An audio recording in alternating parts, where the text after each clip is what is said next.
Hello student, स्वागत है रचना smart study में। आज की वीडियो में हम देखेंगे सीटेट 2013 जुलाई में आए हुए पर्यावरण अध्ययन के क्वेश्चन। तो आइए देखते हैं। क्वेश्चन फर्स्ट है, पर्यावरण अध्ययन की पाठ्यपुस्तकों में विभिन्न प्रकरणों में एक खंड करके देखो को शामिल किया गया है, जिसका उद्देश्य है करके देखने का उद्देश्य प्रत्यक्ष हस्तपरक अनुभव उपलब्ध कराना, यानी कि उसके समक्ष जो गतिविधि हो रही है उसमें वो शामिल हो और उसको करें, तो उसको प्रत्यक्ष हस्तपरक अनुभव उपलब्ध कराया जा रहा है। नेक्स्ट क्वेश्चन है, पर्यावरण अध्ययन में एक अच्छे तत्व कार्य का मुख्य लक्ष्य होना चाहिए।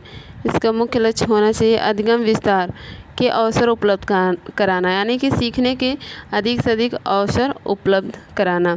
नेक्स्ट क्वेश्चन, पर्यावरण अध्ययन के शिक्षक के रूप में चिड़ियाघर के भ्रमण का आयोजन करने का मुख्य उद्देश्य होना चाहिए शिक्षार्थियों को सक्रिय अधिगम अनुभव उपलब्ध कराने, यानी कि चिड़ियाघर का जब वो प्रत्यक्ष भ्रमण कर रहे हैं तो उस दौरान वो उनको सक्रिय अधिगम का अनुभव करा रहे हैं।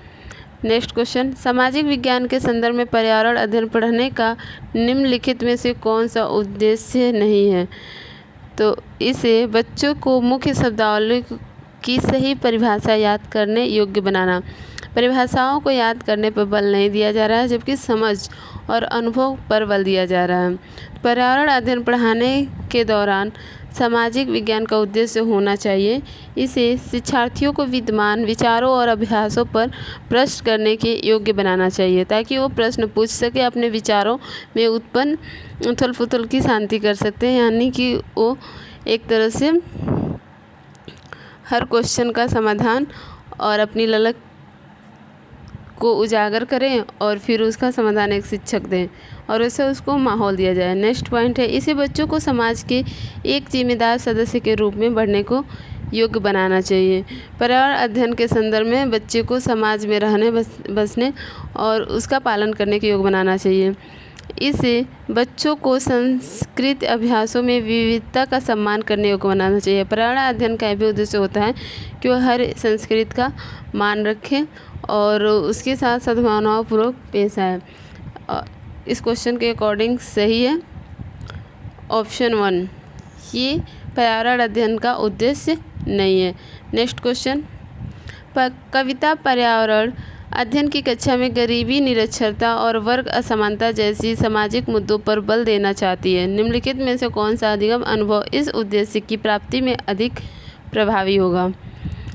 इसमें सबसे अधिक प्रभावी होगा शिक्षार्थी को संबंधित जानकारी एकत्र करने और विश्लेषण करने के लिए सामूहिक परियोजना लेने के लिए कहना।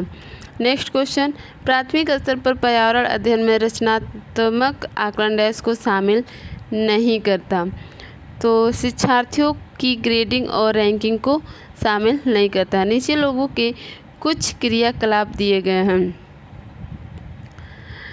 खानों का उत्खनन, खुदाई, बांधों का निर्माण, बाजार में बेचने के लिए पत्तियां एवं जड़ी बूटी इकट्ठी करना, बांस से टोकरी बुनना, गिरे हुए पत्तों से पत्तल बनाना। इनमें से वह क्रियाकलाप कौन से हैं जो जंगल के गायब होने के लिए जिम्मेदार हैं? खानों का उत्खनन और बांधों का निर्माण, ये दो क्रिया ऐसे हैं जो जंगल को गायब करने में अपनी भूमिका निभा रहे हैं। तो option 3 is right answer. Next question, कांसे के बारे में सही कथन चुनिए। कांसा लोहे, चांदी तथा स्वर्ण की भांति एक तत्व है। कांसे को तांबा तथा टीन से पिघलाकर तैयार किया जाता है।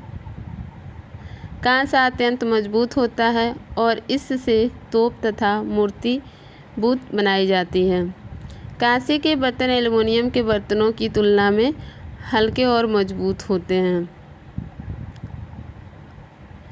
इसमें सही है ऑप्शन 2 बी एंड सी, यानी कि कांसे को तांबा और टीन को पिघलाकर बनाया जाता है। और क्वेश्चन पूछता भी है तांबा और टीन से क्या बनता है या कांसे किस मिश्रित धातु का योग है। और ये कांसा अत्यंत मजबूत होता है, इससे तोप तथा मूर्ति भी बनाई जाती है। नेक्स्ट क्वेश्चन, गांधी धाम गुजरात का रहने वाला कोई व्यक्ति पहले भोपाल, मध्य प्रदेश और फिर हैदराबाद आंध्र प्रदेश जाना चाहता है, उसके सफ़र की दिशाएं क्या होंगी? उसकी सफ़र की दिशाएं होंगी पहले दक्षिण दिशा में और फिर पूर्व दिशा में। नेक्स्ट क्वेश्चन, किसी शहर के मानचित्र पर यह लिखा था स्केल 1 सेंटीमीटर 1 बराबर 110 मीटर। यदि मानचित्र पर किन्हीं दो स्थानों के बीच की दूरी 15 सेंटीमीटर है तो उन स्थानों के बीच की वास्तविक दूरी है। क्या करेंगे, इसमें मल्टीप्लाई कर देंगे यानी कि गुणा कर देंगे और फिर जो आंसर आ रहा है आंसर आएगा 1650। तो ये मीटर में आ रहा है और यहाँ पे मीटर में ये नहीं दिया हुआ कहीं, यहाँ पे ये है तो 1.65 किलोमीटर में इसको इंगित किया गया है। तो option 1 is right answer. Next question, mount Everest एक भाग है, माउंट एवरेस्ट भाग है नेपाल का। नेक्स्ट क्वेश्चन, नीचे दिए गए कर्तव्यों उत्तरदायित्वों का अध्ययन कीजिए। अन्य लोगों का सामान उठाने में मदद करना, पूरे ग्रुप के आगे चलना ताकि ग्रुप पीछे पीछे चले, जो चल ना पाए उसे रुकने के लिए कहना, साथी के बीमार होने पर उसका ध्यान रखना और सबके लिए खाने पीने का इंतज़ाम करना, रुकने और आराम करने के लिए अच्छी जगह ढूंढना, माउंटेनियरिंग में ग्रुप लीडर की जिम्मेदारियों का उपरोक्त में से चयन कीजिए। इसमें जो जिम्मेदारी है वह है अन्य लोगों का सामान उठाने में मदद करना, साथी के बीमार होने पर उसका ध्यान रखना और सबके लिए खाने पीने का इंतज़ाम करना, रुकने और आराम करने के लिए अच्छी जगह ढूंढना। ये माउंटेनियरिंग में ग्रुप लीडर की जिम्मेदारी होती है। Option 1 is right answer. Next question देखेंगे, उस वैज्ञानिक का क्या नाम है जिसने सर्वप्रथम मच्छर के पेट के अंदर ताक झांक की और यह सिद्ध किया कि मलेरिया मच्छर से फैलता है तथा इस अनुसंधान के लिए दिसंबर 1902 में चिकित्सा के क्षेत्र में नोबेल पुरस्कार दिया गया था? वे वैज्ञानिक हैं रोनाल्ड रास। नेक्स्ट क्वेश्चन, रजत ने अपने मित्र से कहा, मैं नहीं खेल सकता क्योंकि मुझे बुखार है, मैं कपकपी, बुखार, सिर दर्द और अंत में पसीना आने के चक्कर से गुजरता हूँ। रक्त की जांच के बाद डॉक्टर ने मुझे एक कड़वी दवाई दी। रजत किस रोग से पीड़ित हो सकता है?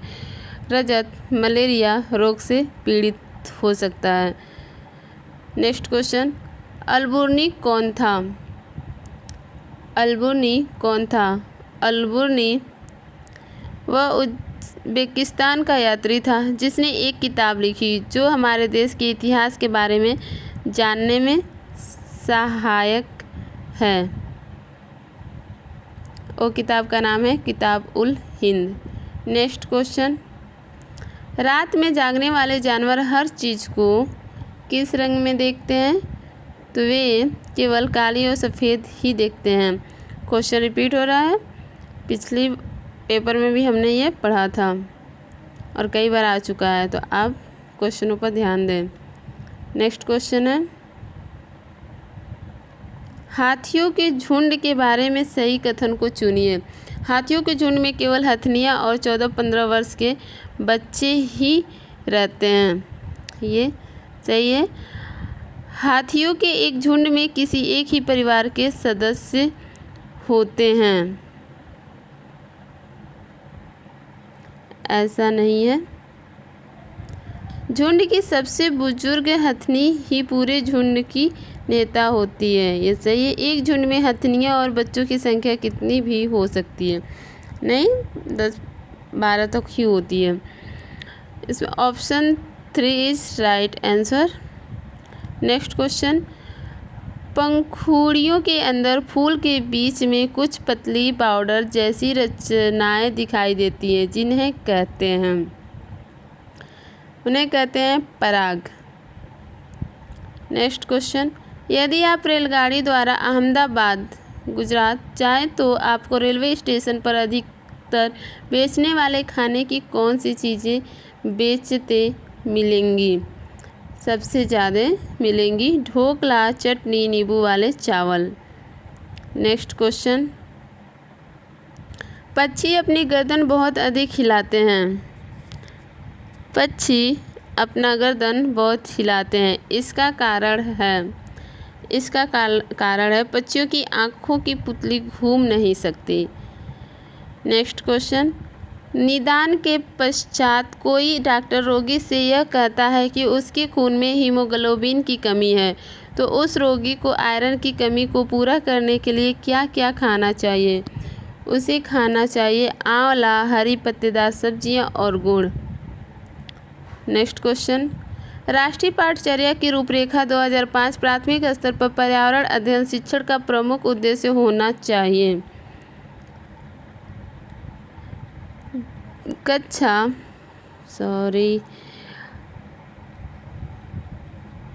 कक्षी अधिगम को विद्यालय के बाहर के जीवन से जोड़ना। राष्ट्रीय पाठचर्या की रूपरेखा 2005 प्राथमिक स्तर पर पर्यावरण अध्ययन शिक्षण का प्रमुख उद्देश्य होना चाहिए कि वो विद्यालय के बाहर के जीवन से जोड़ें, ताकि बच्चों को आसानी से समझ में आए, ताकि वो समझ सकें कि उनके ही परिवेश से ये सारी चीज़ें गतिविधि होती हैं।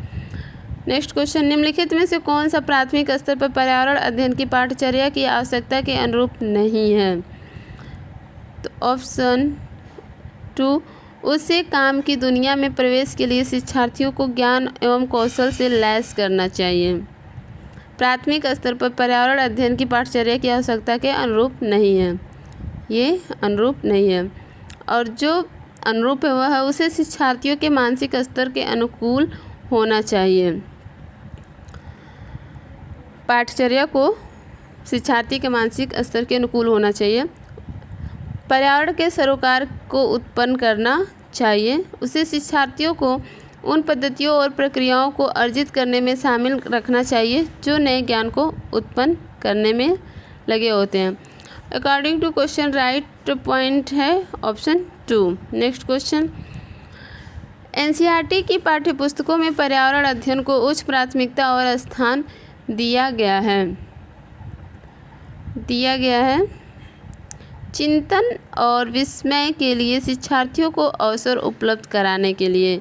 नेक्स्ट क्वेश्चन, पर्यावरण अध्ययन की पाठ्यपुस्तकों में कविताओं और कहानियों को शामिल करने का निम्नलिखित में से कौन सा उद्देश्य नहीं है?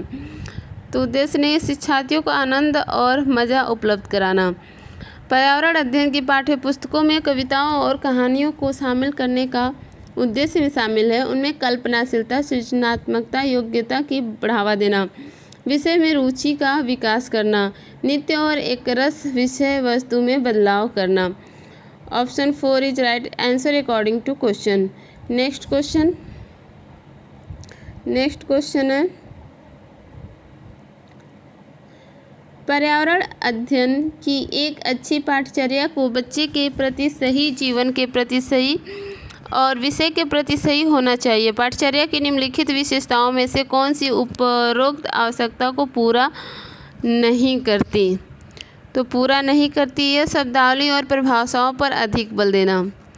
हमारी शिक्षा व्यवस्था में परिभाषाओं को याद करना और शब्दावली को याद करना वर्जित है।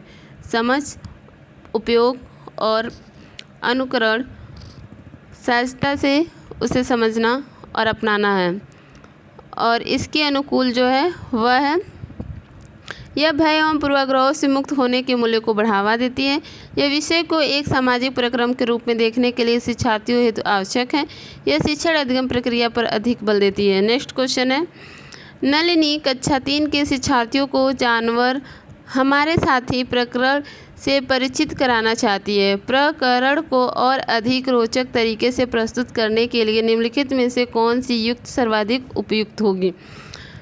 तो युक्त जो सर्वाधिक उपयुक्त होगी वह है जानवरों तथा उनकी उपयोगिता पर आधारित फिल्म प्रदर्शित करना, ताकि वे सहजता से उनके मन मस्तिष्क में बैठ जाए, ताकि देखना और उसको अनुभव करना एक अधिक समय तक उनको उससे जोड़ा रहता है। नेक्स्ट क्वेश्चन है, कक्षा 5 की एनसीईआरटी की पर्यावरण अध्ययन की पाठ्यपुस्तक में प्रत्येक पाठ के अंत में एक खंड को शामिल किया गया है। हम क्या समझें? यह सुझाव दिया गया है कि इस खंड में शामिल प्रश्नों के उत्तर का सही या गलत के रूप में आकलन नहीं किया जाएगा। यह परिवर्तन इसलिए किया गया है क्योंकि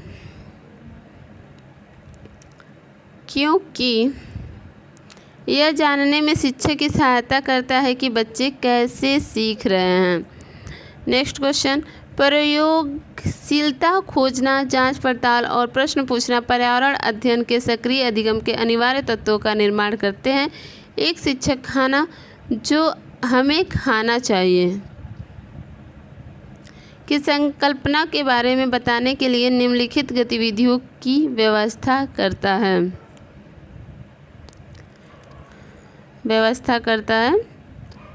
शिक्षार्थियों से कहता है कि सभी संभावित स्रोतों से संबंधित जानकारी एकत्र करें। उपरोक्त 4 गतिविधियों में से कौन सी सक्रिय अधिगम को संतुष्ट करती है? Option 4 is right. Next question and last question, कक्षा 4 के शिक्षार्थियों को हवा सब जगह है प्रकरण पढ़ाते समय गीतिका निम्नलिखित गतिविधियों को करने की योजना बनाती है। निम्न प्रस्तावित गतिविधियों में से कौन सा प्रकरण को प्रभावी तरीके से पढ़ाने के लिए सार्थक नहीं है? ऑप्शन 2, शिक्षार्थियों को क्षेत्र भ्रमण पर ले जाना। ये सार्थक नहीं है। जब हवा सब जगह है तो वो कक्षा में भी हो सकता है।